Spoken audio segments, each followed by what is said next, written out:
몇 주에 걸쳐서 데살로니가 전서의 말씀을 강해하려고 합니다. 데살로니가 전서의 첫 번째 독자, 그러니까 이 성경을 처음 읽었던 데살로니가 교회 성도들은 매우 독특한 특징을 가지고 있었습니다. 이 특징을 세 가지 정도로 요약해 볼 수 있을 것 같아요. 첫 번째 특징은 이 데살로니가 교회는 바울이 겨우 3주 동안 머물다가 개척한 교회라는 사실입니다.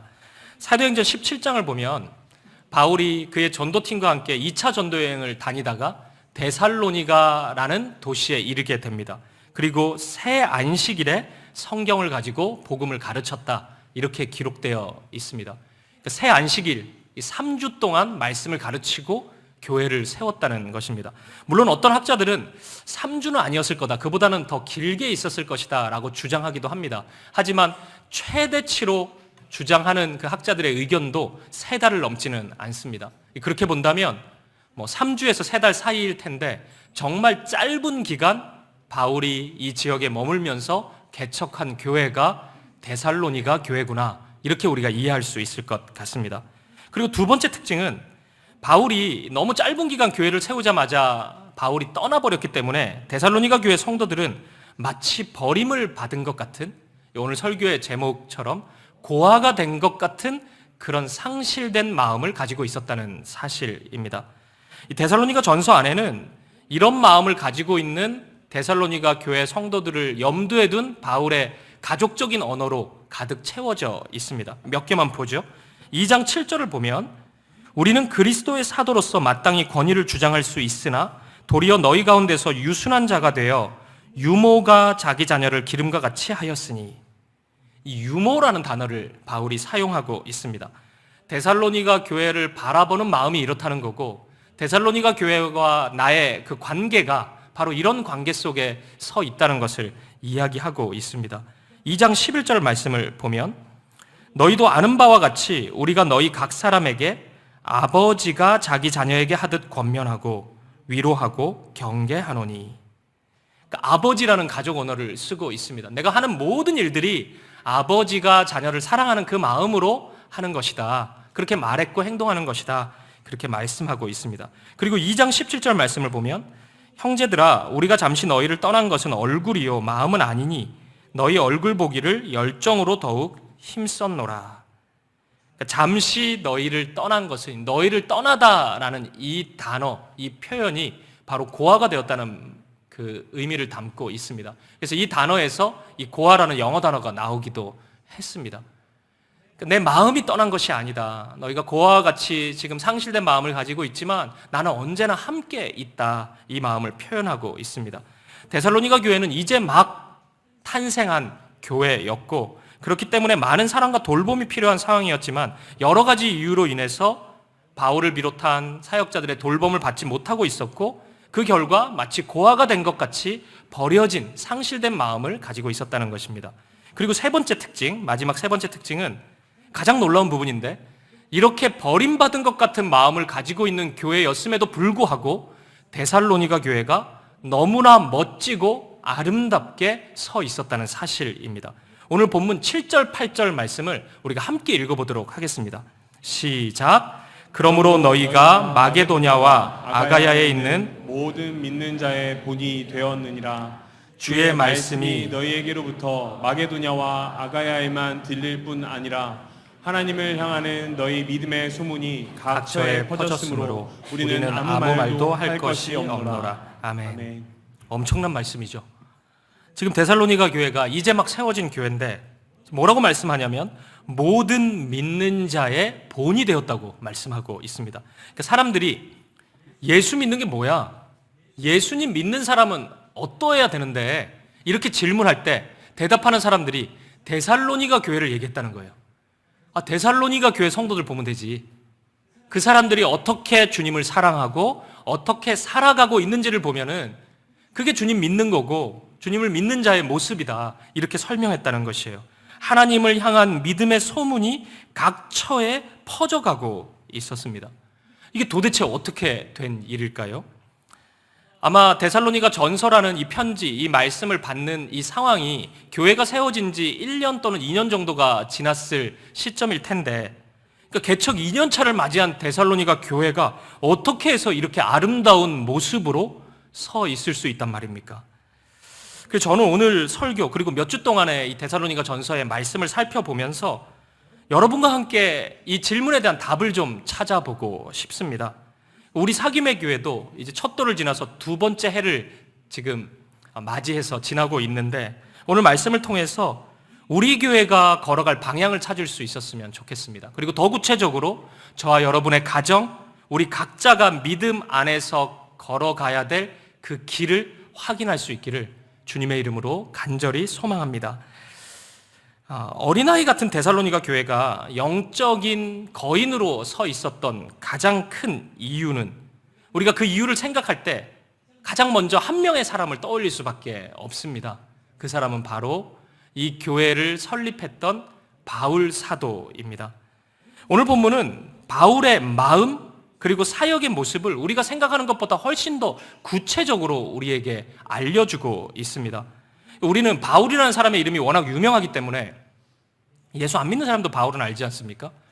그러니까 이 바울이라는 이름에 압도돼서 바울이 세운 교회면 당연히 건강한 교회겠지, 바르게 서 있었겠지 이렇게 쉽게 생각하지만 성경은 그런 식으로 가볍게 넘기지는 않습니다. 바울이 도대체 어떤 말들을 전했고 그 교회에서 사역할 때 어떤 모습으로 사역했는지 어떤 마음을 가졌었는지 매우 구체적인 바울의 사역의 모습을 우리에게 보여주고 있는 것입니다. 그렇기 때문에 우리가 이 말씀 안에서 나는 바울이 아니니까 나는 당연히 안 되지 이렇게 단순하게 생각할 것이 아닙니다. 바울의 이러이러한 마음이 없었구나, 이 상황 속에서 바울의 이런 결단이 없었구나, 이런 태도가 나에게 나타나지 않았구나, 바울의 하나님을 향한 이런 지식이 나는 부족했구나, 이런 부분에 있어서 우리가 깨닫고 도전받고 결단할 수 있다고 생각합니다. 따라서 오늘 이 시간에는 가장 먼저 데살로니가 교회에 보여주었던 바울의 사역에 주목해 보고 싶습니다. 데살로니가 교회에서 보여주었던 바울의 사역을 한마디로 이야기한다면 그것은 그리스도를 삶으로 전달했다는 것입니다. 오늘 본문은 바울이 전한 복음의 내용이 무엇인지를 우리에게 알려주고 있지는 않습니다. 하지만 그렇다고 해서 우리가 바울이 전한 복음이 무엇인지 모른다고 이야기할 수는 없습니다. 왜냐하면 성경 전체를 볼 때 바울이 쓴 서신서, 말씀이 너무나 많고 그런 말씀 속에서 바울이 어떤 복음을 전했는지를 우리는 충분히 확인할 수 있기 때문입니다. 대표적으로 두 개의 구절을 한번 보겠습니다. 먼저 고린도전서 2장 2절 말씀입니다. 우리 같이 한번 읽어보겠습니다. 시작. 내가 너희 중에서 예수 그리스도와 그가 십자가에 못 박히신 것 외에는 아무것도 알지 아니하기로 작정하였습니다. 아멘. 바울은 이 구절에서 예수 그리스도와 그 십자가밖에 모르는 사람처럼 말씀을 전했고 사역했다고 그렇게 전하고 있습니다. 그러니까 구원의 능력이라는 것이 뭐 어떤 사람의 지혜나 사람의 그 가지고 있는 어떤 재능 이런 것을 통해서 나타나는 게 아니고 오직 십자가를 통해서 나타난다고 바울은 믿었기 때문에 마치 자신이 가지고 있는 지식이 예수님밖에 없는 것처럼, 그러니까 아는 게 예수님밖에 없으면 예수님만 전할 거 아닙니까? 그런 것처럼 예수님만을 이야기했다고 바울은 지금 고백하고 있는 것입니다. 우리 한 절만 더 보죠. 고린도후서 2장 17절 말씀입니다. 같이 한번 읽어보겠습니다. 시작. 우리는 수많은 사람들처럼 하나님의 말씀을 혼잡하게 하지 아니하고 곧 순전함으로 하나님께 받은 것 같이 하나님 앞에서와 그리스도 안에서 말하노라. 아멘. 초대교회 당시에 많은 사람들이 하나님의 말씀을 혼잡하게 했습니다. 여기서 혼잡하게 한다는 말은 그 시장에서 잡상인들이 짝퉁 물건을 파는 행위와 같은 의미입니다.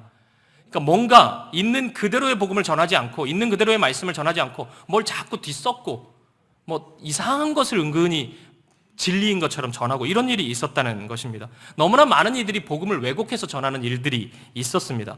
예수님의 십자가를 자랑하기보다는 세상적인 무엇을 자랑하는 마음이 굉장히 컸습니다.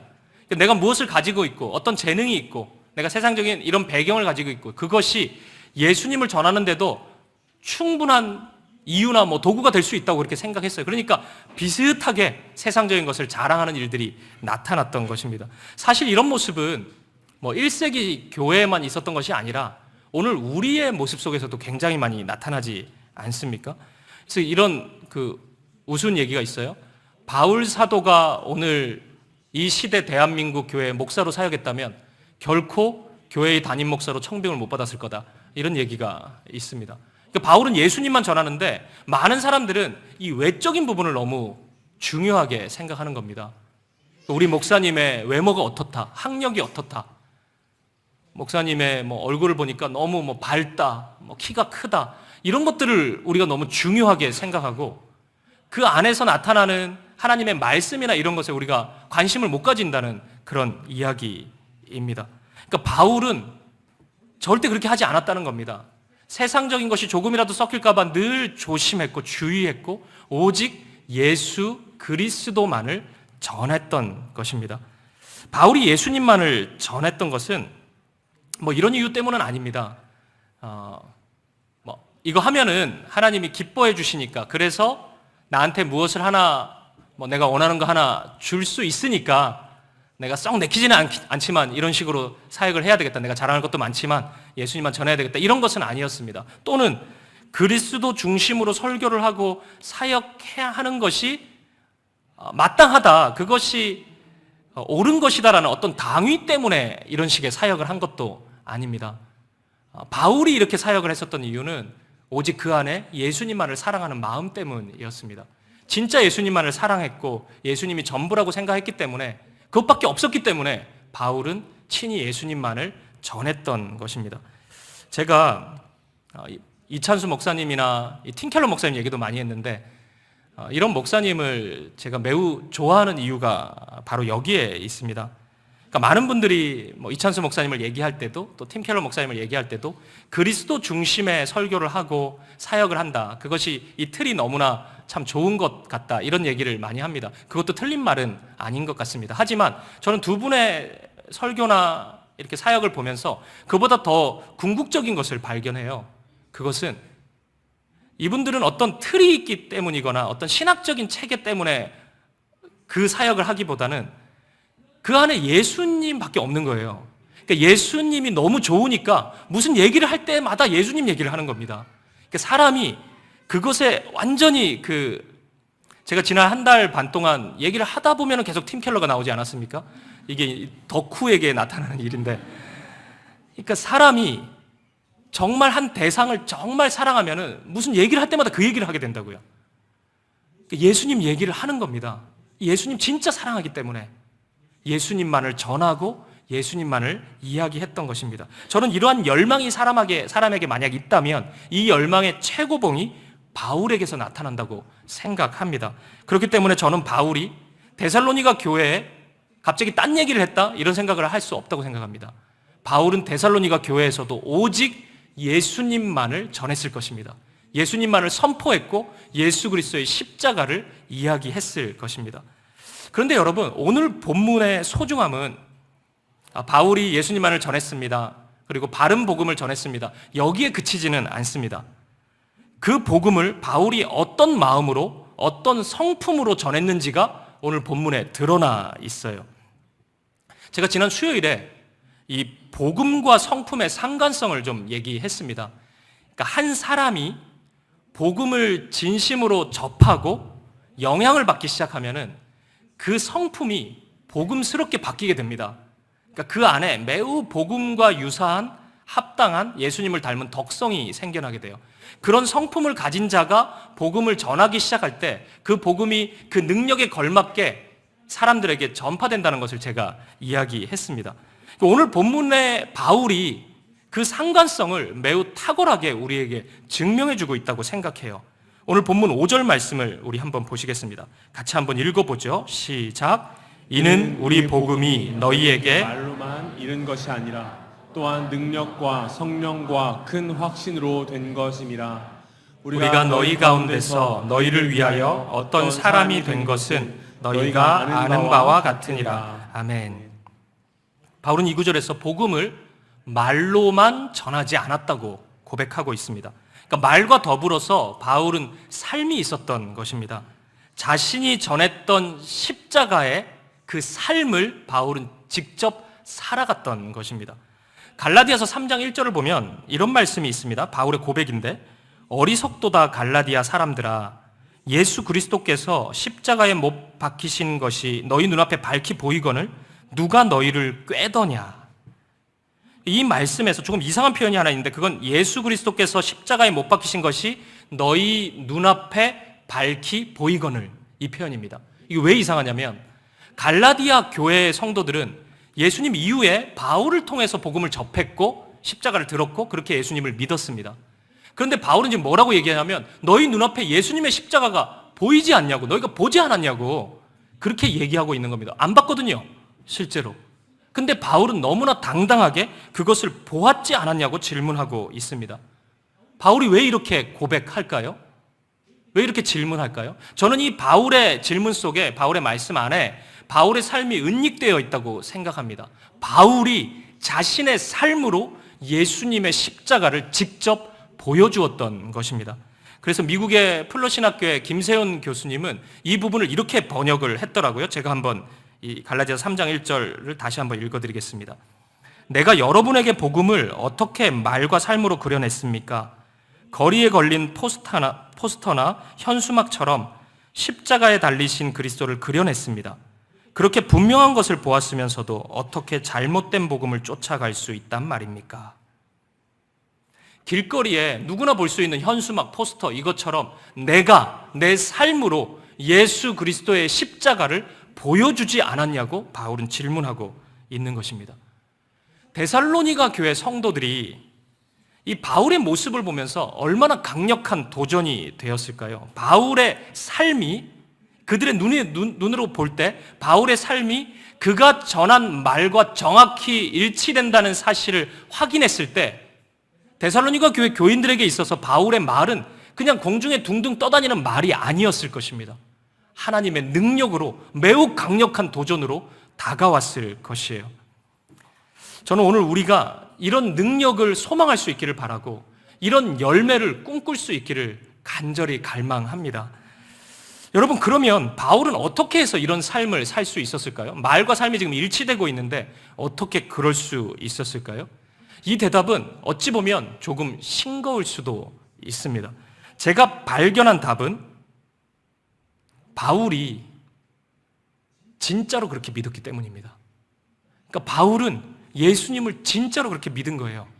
예수님이 나의 구원자라고, 나의 주님이라고 진짜 믿은 겁니다. 그러니까 바울은 분리된 삶을 살 수가 없었던 것입니다. 오늘 본문 5절을 보면 바울이 자신의 사역을 이야기하면서 하나님의 능력과 성령 안에서 큰 확신 가운데 이루어졌다고 고백하고 있어요. 그러니까 이 말은 곧 바울이 자신의 고백한 그 복음의 능력을 실제로 경험했다는 의미이지 않겠습니까? 그 결과 복음의 능력을 확신하고 있는 것입니다. 정말 확신하고 있는 거예요. 여러분, 이런 모습을 상상해 보십시오. 내가 예수님이 잘 안 믿어져요.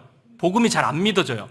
근데 안 믿어지니까 예수님을 사랑하지도 않고 의지하지도 않고 신뢰하지도 않고, 그런데 그 얘기를 자꾸 해요. 사람들에게 믿어보라고. 나는 잘 안 믿어지는데 그냥 믿어보라고 해요. 그러면 여러분, 이게 그렇게 오래 갈 수가 없습니다. 이러한 고백이 확신 있게 계속 전해지기도 힘들고, 그런 얘기를 장기간에 걸쳐서 하기가 굉장히 힘들어요. 뭐 가능성은 이런 거겠죠. 내가 어떤 내 개인적인 유익을 취할 수 있을 때 그럴 수 있겠죠. 뭐 사기꾼들이 그러지 않습니까? 내가 뭐 돈을 많이 받을 수 있거나 어떤 내 개인적인 욕망을 채울 수 있다면 내가 대단히 불편하지만 그래도 그 일을 할 수 있겠죠. 근데 만약에 그런 게 없다면요. 그러니까 내가 내 마음에도 없는 이 얘기를 함으로써 내가 얻을 수 있는 유익이 하나도 없다면, 여러분, 그렇게 내가 믿지 않는 바를 얘기하는 것이 가능할까요? 그거 쉽지가 않습니다. 정말 어려운 일이라고요, 그게. 이게 한두 번은 그럴 수 있지만 금세 드러나요. 내가 그렇게 믿지도 않고 생각하지도 않는데 그 얘기를 계속 할 수가 없다는 것입니다. 그러니까 바울이 그런 모습인 거죠. 진짜 믿었던 것입니다. 오늘 본문 1절을 보면 바울이 주 예수 그리스도 안에서 누릴 수 있는 은혜와 평강을 얘기하고 있거든요. 그러니까 우리가 여기서 확인할 수 있는 거죠. 바울이 그러니까 예수님 안에서 은혜와 평강을 누릴 수 있다고 얘기하는데, 그 스스로가 예수님 안에서 은혜도 누리지 못했고 평강도 누리지 못했는데 이 얘기를 할 수 있겠습니까? 바울은 진짜 누렸던 거예요. 그 은혜라는 것을 예수님 안에서 누렸던 겁니다. 다른 곳에서 누리지 못했고 그 평강을 예수님 안에서 누렸던 겁니다. 그래서 지금 버려진 것 같은 마음을 가지고 있는 데살로니가 교회 성도들도 위로가 필요하고 평강이 필요한데 예수님 안에서 누릴 수 있다고 확신하는 겁니다. 다른 것에서 갈 수 있는 게 아니고 내가 어떤 말을 해가지고 위로를 받을 수 있는 게 아니고 예수님 안에서 그것을 누릴 수 있음을 확신하고 그 확신 가운데서 선포하고 있는 것입니다. 사랑하는 여러분, 여러분은 예수 그리스도께서 여러분의 모든 문제의 해결자가 되심을 믿으십니까? 예수님이 여러분의 참된 위로가 되시고 소망이 되시고 기쁨이 되심을 여러분은 믿으세요? 만약 그렇다면 어떠십니까? 실제로 삶의 모든 순간에 예수님만 의지하십니까? 예수님만 신뢰하세요? 예수님 손을 날마다 붙잡고 있습니까? 언제나 어디서나 예수님을 향해서 달려가고 있습니까? 우리에게 있어서 이 믿음과 삶이 일치되지 않기 시작할 때 가장 손해를 보는 첫 번째 대상은 바로 우리 자신일 겁니다. 왜냐하면 내가 그렇게 믿지를 못하고 있기 때문에 그렇게 살지 못하는 거죠. 그러면 내가 그 빈 공간을 세상의 헛된 것으로 채울 것이기 때문입니다. 그러니까 그 평안이 필요하다는 것은 내가 갈급함이 있다는 건데 그걸 주님이 채워준다는 확신이 없으니까 다른 것으로 채우려고 하지 않겠습니까? 근데 그게 왜 우리에게 피해를 주냐면 그것으로 안 채워지니까요. 이 세상의 것으로 안 채워진다고요. 그 기쁨이, 내가 기대하는 그 기쁨, 그 평강이 안 온단 말이에요. 그러니까 가장 큰 피해를 보는 대상은 우리 자신이라고요. 헛된 노력을 계속하고 있기 때문입니다. 하지만 그 피해자가 우리 스스로에게만 머물지는 않습니다. 동시에 우리를 넘어서 우리 곁에 있는 우리가 사랑하는 이들이 피해를 보게 됩니다. 왜냐하면 주님이 우리를 향해 바라보시는 그 꿈은 우리의 말과 우리의 고백과 삶이 일치가 되는 모습을 통해서 우리를 통해서 예수 그리스도를 발견하는 일일 텐데 우리 주변에 있는 이들이 우리를 통해서 예수님을 보고 예수님 안에 나오는 모습일 텐데 그러니까 우리가 삶 속에서 내가 교회를 다니고 예수님 믿는다고 하면서도 결정적인 순간에 예수님을 찾지를 않아요. 예수님 의지하지 않고 그것 가지고 안 된다는 것처럼 자꾸 행동하고 그러면 우리 주위에 있는 사람들도 저 사람이 예수를 믿어도 결국에 진짜 힘들 때는 돈이 중요한 거구나 이런 식으로 생각하지 않겠습니까? 그러면 그도 진짜 힘들 때 예수를 기억하지는 못할 것입니다. 그러니까 우리를 통해서 우리로 인하여 그가 예수님을 바라보는 것이 하나님의 계획일 텐데 오히려 우리로 인하여 그가 예수님을 바라보지 못하니 피해를 보고 있는 것 아니겠습니까? 우리 때문에 피해를 보고 있는 것입니다. 오늘 이 바울의 모습은 우리의 삶의 매우 구석구석에 적용될 수 있다고 생각해요. 하지만 저는 오늘 우선적으로 우리의 자녀들, 우리의 다음 세대들, 우리의 젊은이들을 대상으로 이 말씀을 좀 적용해 보고 싶습니다. 오늘 정말 악하디 악한 세상의 한복판에 우리의 자녀들이 서 있습니다. 영적으로 황폐해져 버린 상태로 우리의 청년들이 이 땅의 삶을 살아가고 있습니다. 여러분, 우리의 다음 세대들이, 우리의 젊은이들이 회복되는 길을 우리가 제시해야 된다면 무엇이 있을까요? 지금까지의 지금 설교를 듣고 여러분들이 답을 찾아야 된다면 무엇이 있을까요? 오늘 우리가 바울이 되면 되는 것 아닙니까? 오늘 데살로니가 교회 성도들이 버려진 것 같은 마음을 가지고 있었는데 바울의 모습, 그의 고백과 삶이 일치되는 그 모습을 통해 데살로니가 교회가 믿음으로 아름답게 설 수 있었다면 오늘 우리가 바울이 되어서 우리의 고백처럼 우리가 살아간다면 우리가 그것을 기대할 수 있는 것 아닙니까? 우리의 자녀들이, 우리의 다음 세대들이 믿음으로 회복되고 소생케 된다는 것을 우리가 충분히 꿈꿀 수 있지 않겠습니까? 이제 여름 사역이 시작되는데 여름 캠프나 수련회를 앞두고 어린 자녀들을 두고 있는 가정마다 많은 갈등이 있을 것입니다. 우리 애가 학원 특강도 가야 되고 이런저런 일정도 많은데 꼭 수련회 보내야 되나? 미국에 1년 정도, 한 달 정도 또 보냈다가 영어도 좀 또 잊어버리지 않게 해야 되고 또 생각해보면은 작년에도 우리 애가 수련회 갔다 왔는데 그리 변한 것 같지도 않고, 근데 굳이 뭐 힘들게 이것저것 다 빼면서 우리 애를 수련회 보내야 될까? 이런 갈등이 있을 것입니다. 저는 현실적으로 이게 뭐 굉장히 형편없는 고민이라고 생각하지는 않습니다. 우리의 자녀들을 바르게 양육하고 또 꿈 안에서 잘 공부할 수 있고 꿈을 찾아갈 수 있도록 안내하는 것도 부모의 역할이니까 뭐 그런 고민 있을 수 있다고 생각해요. 하지만 여러분, 그 고민 안에 영적인 것이 완전히 배제되어 있으면 문제가 생깁니다. 여러분 그거 아십니까? 우리 청년들이 정말 많이 교회를 떠나고 있는데 그래도 예수를 믿고 있는 청년들의 반 이상이 우리가 그토록 가볍게 여기는 그 10대 시절의 수련회를 통해서 예수님을 만났어요. 그러니까 우리가 보내도 그만 안 보내도 그만 이렇게 생각하는 그 수련회나 그런 캠프를 통해서 상당히 많은 젊은이들이 예수님을 만나고 예수님 안에서 삶의 궤적을 바꾸게 되었다고요. 저는 이 여름 이런 그 사역을 앞두고 이런 소망을 합니다. 이 여름 수련회가 이 아이를 위한 수련회일 수 있겠구나. 또 그렇게 되기를 갈망하고 기도하고 그렇게 소망합니다. 제가 딱 한 번만 좀 도전해보고 싶습니다.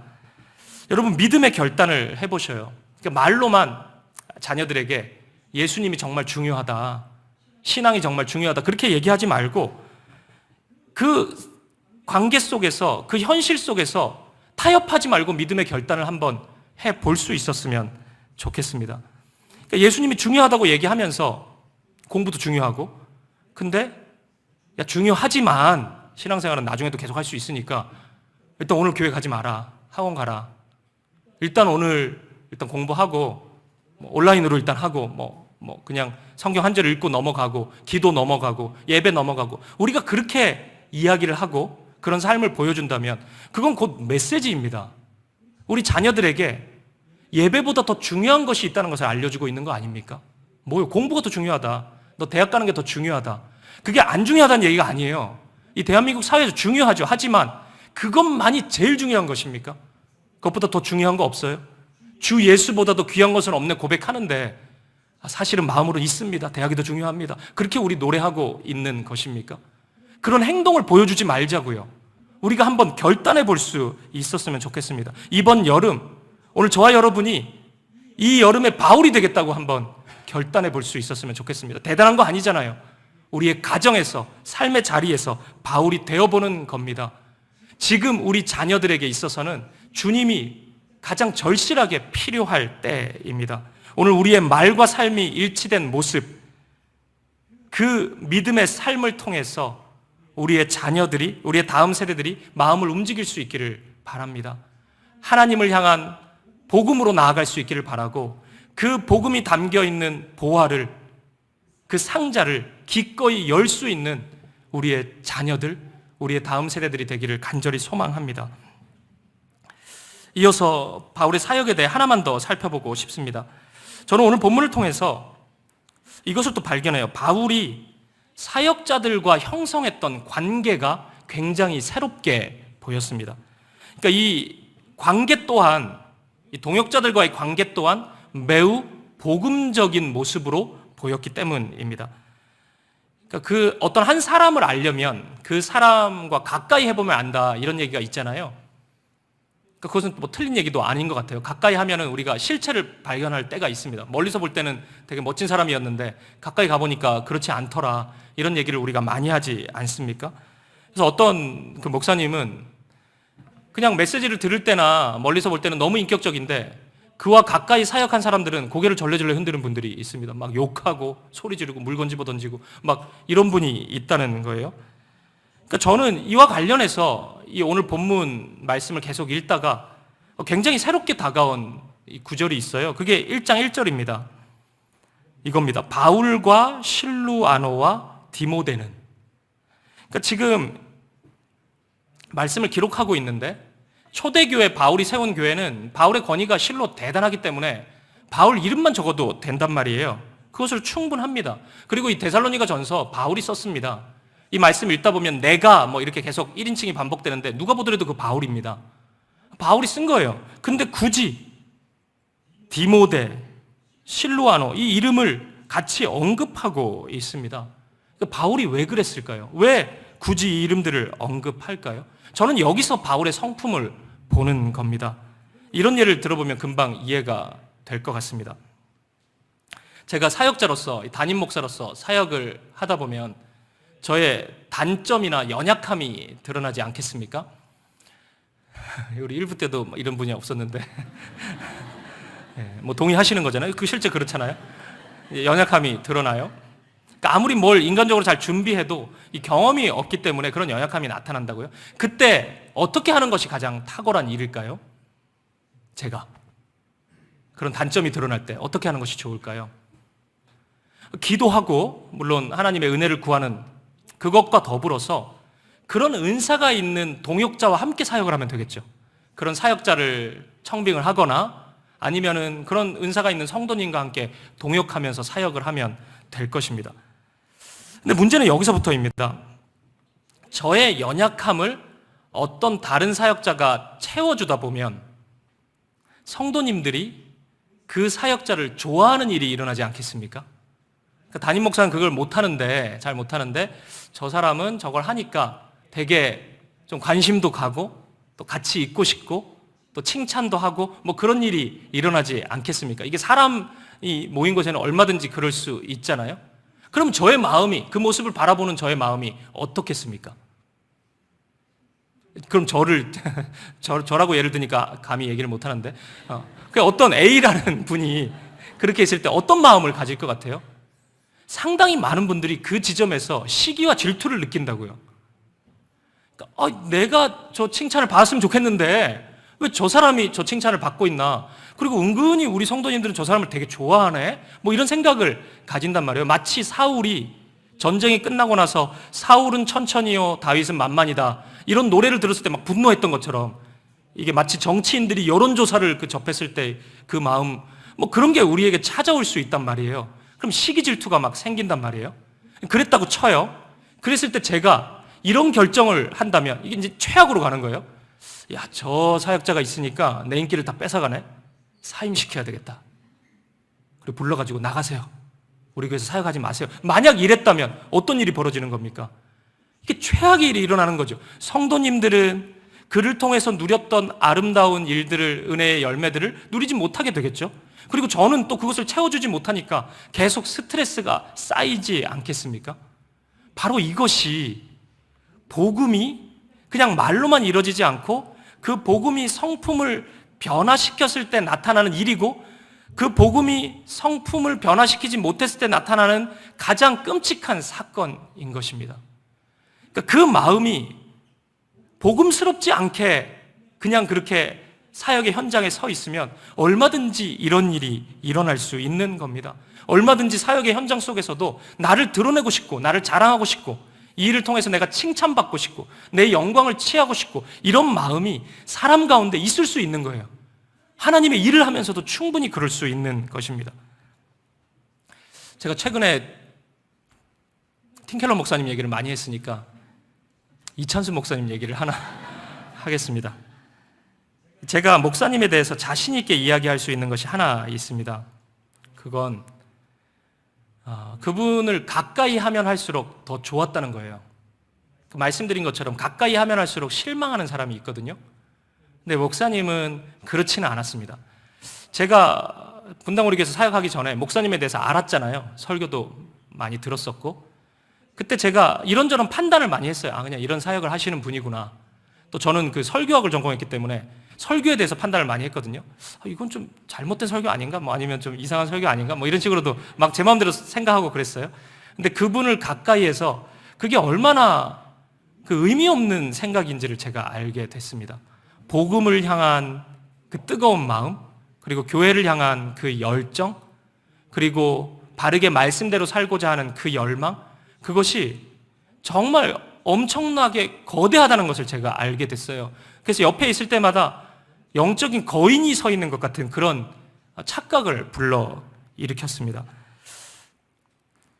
또 하나 있는데 목사님은 부교역자에 대해서 절대 질투나 시기를 하지 않았습니다.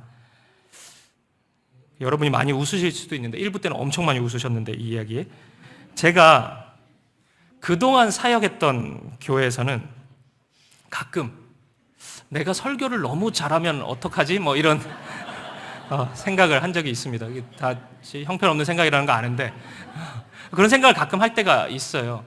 진짜 웃기고 슬픈 이야기인데 한국 교회 안에 있는 이야기인데 부교육자가 담임 목사보다 설교를 더 잘하면 사임을 해야 된다 이런 얘기가 있습니다. 한국 교회 안에. 그리고 그렇게 막 다 그렇다고 또 사역자들은 이해도 해야 하고 그래요. 이게 굉장히 아픈 이야기잖아요. 저는 우리 교회 사역자들이 저보다 설교를 잘하기 원하는데 어쨌든 제가 목사님하고 같이 있으면서 느꼈던 것은 이렇게 그 각자의 은사를 정말 존중해주고 사랑해준다는 생각을 가졌어요. 목사님은 자신의 설교에 대해서도 언제든지 조언을 듣기를 원했어요. 한참 어린 후배에게도 내 설교가 어땠는지 묻고 만약에 뭔가 들을 얘기가 있다 그러면은 언제나 수첩과 펜을 꺼내서 기록을 했습니다. 그리고 내용이 좀 길어지면 녹음을 했어요. 이거 녹취해가지고 나중에 혼내야지 이게 아니고 증거물로 삼으려 했던 게 아니고 그걸 계속 듣고 싶어 하셨어요. 제가 굉장히 그런 부분에 있어서 감동을 많이 받았습니다. 저는 그 목사님과 옆에 있으면서 이게 참 좋았어요. 8년 동안 눈치 보지 않아서 좋았어요. 그러니까 이게 예의 없이 내가 하고 싶은 대로 사역을 했다 그게 아니라 그러니까 바르다고 생각하는 일에 이것이 하나님 나라에서 옳고 성경적으로 옳고 우리 성도들에게 유익이 된다라는 그런 관점에서 눈치 보지 않아서 좋았습니다. 그러니까 담임 목사의 눈치를 보고 또는 뭐 당의 장로님들의 눈치를 보고 전통의 눈치를 보고 우리 교회는 이렇게 해왔으니까 이건 하면 안 되고 뭐 이런 눈치 안 보고 옳다는 것이 있으면 마음껏 사역을 할 수 있다는 것이 정말 좋았어요. 그것이 저에게 있어서 정말 감사한 추억입니다. 그리고 저는 시간이 지나서 알았습니다. 이 모든 것이 이게 한 사람의 성품에서 비롯된 것임을 제가 알았습니다. 그리고 그 성품은 타고나는 것이 아니라 예수 그리스도의 복음으로 변화된 성품이라는 것을 제가 확신할 수 있었습니다. 저는 오늘 이 마음의 원천, 이 복음으로 변화된 그 마음의 원천을 이 본문 1절에서 느끼는 것입니다. 아, 바울이 이런 마음이었겠구나. 바울이 복음이 주는 그 변화된 아름다운 덕성인 온유함과 겸손함을 통해서 바울이 사역 속에서 이런 관계를 맺으면서 사역할 수 있었겠구나. 그런 모습으로 교회를 섬겼구나. 이런 생각을 했습니다. 결국 데살로니가 교회에 나타난 그 사랑의 아름다운 수고, 사랑의 열매인 하나됨 이런 것은 데살로니가 교회 성도들이 어떤 이런 모습을 상상했다기보다는 바울과 그의 동역자들이 보여준 모습 때문이었구나. 제가 이런 확신을 가지게 된 것입니다. 제가 청년 사역을 14년을 했는데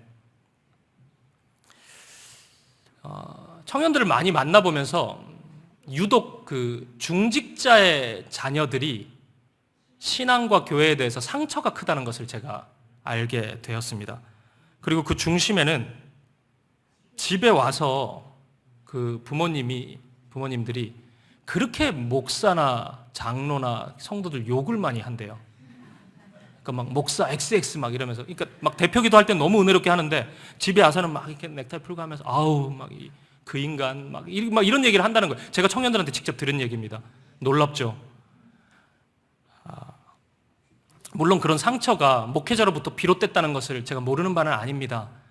그래서 목회자들이 먼저 깨어 있어야 되는 것도 분명히 알고 있습니다. 하지만 여러분, 교회에서 이런 그 경건한 모습인데 집에 와서는 전혀 그렇지 못한 이런 이중적인 모습을 바라보는 우리의 자녀들이, 그러니까 목사 XX 막 이놈 저놈 막 이렇게 얘기하는데 그런 자녀들이 그 교회에서 그 목사의 설교를 들으면서 하나님의 말씀을 받고 하나님의 은혜를 누릴 수 있겠습니까? 여러분, 그 은혜가 흘러갈 수 있다고 생각하세요? 저는 불가능하다고 생각해요. 저는 마치 그런 모습은, 그런 이중적인 모습은 내가 그렇게 살고 있지만 나는 복음을 제대로 설명할 수 있고 나는 이해하고 있고 언제나 복음이 무엇인지 묻는다면 난 바르게 이야기하기 때문에 변화가 나타날 거고 열매가 나타날 거다라고 생각하는 것은 저는 너무 과도한 그런 기대라고 생각합니다. 저는 그런 일이 일어나지 않을 거라고 생각해요. 성경 어디에서도 하나님의 사람들이 그렇게 살아간 적이 없고 하나님의 사역자들이 그렇게 사역한 것을 볼 수 없기 때문입니다. 복음은 이 머리의 지적인 부분에서만 소화되는 것으로 끝나서는 안 되고 우리의 삶 전체에 적용이 돼야 됩니다. 오늘 복음이 저와 여러분의 삶 구석구석을 적시고 변화시킬 수 있기를 소망합니다. 특히나 저와 여러분의 성품을 변화시키기를 바라고 저와 여러분의 삶의 태도를 변화시킬 수 있기를 간절히 축복드립니다. 말씀을 마무리해 보겠습니다. 사랑하는 성도님, 지금 우리 한국교회는 복음이 처음 전해진 이후 가장 큰 위기를 맞이하고 있습니다. 코로나 이후에 다음 세대와 청년들의 그 교회의 비율이 1.2%라고 지금 나오고 있습니다. 그러니까 1000명이 모이는 교회가 있으면 대형 교회잖아요. 그러면 다음 세대 주일학교가 12명이라는 거예요. 그리고 청년이 12명 있다는 겁니다. 지금 그게 한국교회의 통계입니다. 이러한 현상에는 많은 원인이 있겠지만 저는 그 중심에 말과 삶이 일치되지 않았던 기성세대, 부모세대, 오늘 우리의 연약함이 그대로 담겨 있다고 생각합니다. 저는 오늘 고아와 같은 마음으로 무언가 버려진 것 같은 그 상실감을 느끼고 있는 데살로니가 교회 성도들이 꼭 우리의 자녀 세대 같다는 생각이 듭니다. 우리의 다음 세대 같다는 생각이 들고 우리의 청년들이라는 생각이 듭니다. 그러면 저는 오늘 본문이 우리에게 도전하고 있는 바는 너무나 명확하다고 생각해요. 우리가 바울로 서야 됩니다. 바울이 보여줬던 이 모습, 말과 고백과 삶이 일치되는 이 모습, 오늘 우리에게 나타나야 될 것입니다. 오늘 저와 여러분이 예수님을 주님이라고 고백하신다면 가정에서도 그분이 주님이 되어야 됩니다. 우리의 직장에서도 예수님이 주인이 되셔야 되고 내 삶의 어떤 자리에 서 있든지 예수님이 나의 주인이 되어야 됩니다. 그러면 우리가 기대할 수 있는 거예요. 뭘요? 우리의 사랑하는 그 영혼이, 우리의 자녀들이, 젊은이들이 주님 앞으로 진짜 그 보화인, 생명인, 유일한 소망인 예수님 앞으로 나아올 수 있는 것입니다. 오늘 우리 사김의 교회가 그렇게 되기를 바라고, 가장 먼저는 담임 목사인 제가 그렇게 되기를 바라고, 우리 사역자들이 그런 모습으로 서 있을 수 있기를 바라고, 우리 교회의 모든 순장님들, 모든 주일학교 교사들이 그렇게 설 수 있기를 바라고, 이 자리에 있는 모든 장년 세대들, 부모 세대들이 그렇게 설 수 있기를 바랍니다. 우리 모두가 이 교회 안에서 건강한 세포가 되어서 말과 고백과 삶이 일치되는 그 아름다운 신앙의 모습을 통해서 죽어가고 있는 우리의 다음 세대들, 한 영혼 한 영혼을 살려낼 수 있기를, 그런 은혜가 우리의 가정과 우리의 공동체 안에 흘러넘치기를 주님의 이름으로